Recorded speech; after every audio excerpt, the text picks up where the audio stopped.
Evening troopers. I'm fat. Blah, blah, blah, blah, blah, blah. I'm fat. Deal with it. So, Monday night quickie. Throat's still ruined. I'm still not quite squeaky, but it's on the way. So, earlier on today, this isn't the video I've got planned. Yes, I plan them.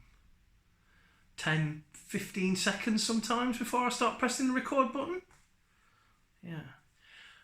This isn't the video I planned today, but something has come up that I want to talk to you about. So this afternoon, I've got a lock-up garage where I keep a hairdresser car for the summer. And I haven't really had it out this year because the weather's been terrible. And I haven't had it over the winter because the weather was terrible. And last summer I drove it a lot, but not as much as I really should do. So I decided to get rid of it, is the point. So I was at the lock-up this afternoon clearing it out. And I found something under the passenger seat that obviously I bought, I've pure forgot all about. And it's this. It's a Logitech Wingman. Logitech Wingman. Wingman. It's really, it's pleased with itself. It's precision game CAD. Game CAD? Game CAD. Terry Thomas playing Super Mario. Oh, good lord. Precision game pad. And we have it up. I paid £1.50 from Headway. I think Headway's a charity shop.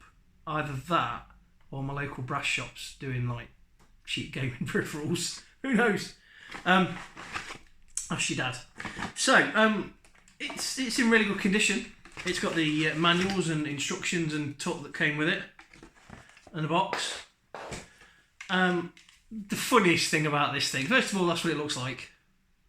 We'll get to that in a minute. Game port. Game port.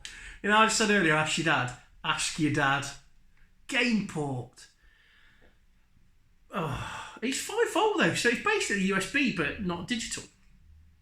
Anyway, so yeah, game port, that used to be a thing for plugging in joysticks and MIDI stuff and all kinds of stuff in the 80s and 90s. And until USB started coming in a pretty big way, like 2001, 2002, that was your connection.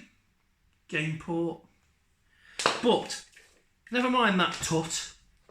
The controller, and it's in amazing condition. So it must be podding up to 20 years old. I actually really like it. Obviously, I can't use it because my laptop hasn't got a game port. I've got a laptop and a Mac Mini, and neither of them are going to take this. And I'm not getting a crappy old PC just to please you. So let's have a quick look at it, because this is supposed to be a Monday night quickie. It's already 3 minutes, so this is going to be like a proper full length video. Deal with it, because it's out of the blue. It's out of the blue. Out of the blue. It's blue. And anyway, first of all, in the hand, it's really nice.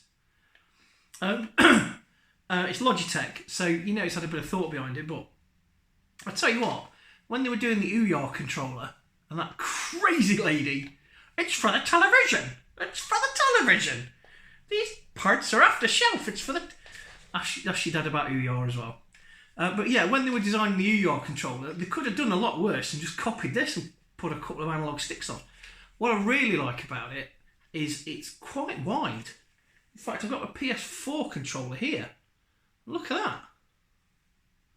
It's wider than the PS4 controller, and I really like the PS4 controller. Yes, Sony fanboy. But I really like... And I've only got a plain black one as well. I want the camo one, but I can't justify spending like 50, 60 quid on a controller when I've got one that's perfectly good that works. So, perhaps I'll set up a Patreon and you could pay for me to buy a camo controller. Stop judging me. Wingman. So, it's really nice in the hand. It's really wide, and it fills the hand really nice. It's a bit sharp edges, which I could possibly do without. The shoulder buttons are really nice. Hardly any travel, which is bad in a way, because it means you don't get analog acceleration, deceleration. But they feel really real quality. They've got a nice non-slip coating. Check that out. It's only buttons. It's 4 buttons that are labelled A1A, B1B. Isn't that a Vanilla Ice lyric? A1A, B1B. No? I sometimes get confused with Vanilla Ice. And I too have been held by my ankles out of a hotel window. Long story. I could tell you some stories. That's never happened, but I could tell you some stories. Anyway, and then the D-pad, going back to sanity. The D-pad, nice enough. Nice enough. I'm half tempted to take it to bits to have a look, but I think I'll probably ruin it. I suspect that plastic could get quite slippy after a bit. It looks nice, but I can't imagine it's for prolonged gaming that'd start to get quite slippy. And it doesn't feel very positive. But like I say, I've not used it for gaming. It might be enough sensitive, and it might feel like an analog stick. And because you can roll your thumb on it, I don't know if you can see that. You can roll your thumb on it. Finish is matte grey, smooth, but there's a slight texture to it. It's not sweaty. It's matte, and there's a slight metallicness to it. I quite like it. There's a real charm to it. I don't know why they call it the Wingman, because it looks more like a shark to me. You know, with the colouring and the shape, I would have branded it differently. To tell you one thing I do like though, is the orange. I don't know if you can see that, but the orange on the grey. That's nice, isn't it? The orange on the grey. That's very modern and very current. I like it a lot. So that's what it is basically. So down the back seat of, because I've got stuff everywhere. I've got a Merc outside. You open the passenger door, there's memory cards. There's a GameCube game in the boot. I've got gaming stuff everywhere. I'm an idiot. But I found that. I quite like it. I'm glad I found it because I've forgotten. Or when I saw it, I was like, oh, I remember buying that.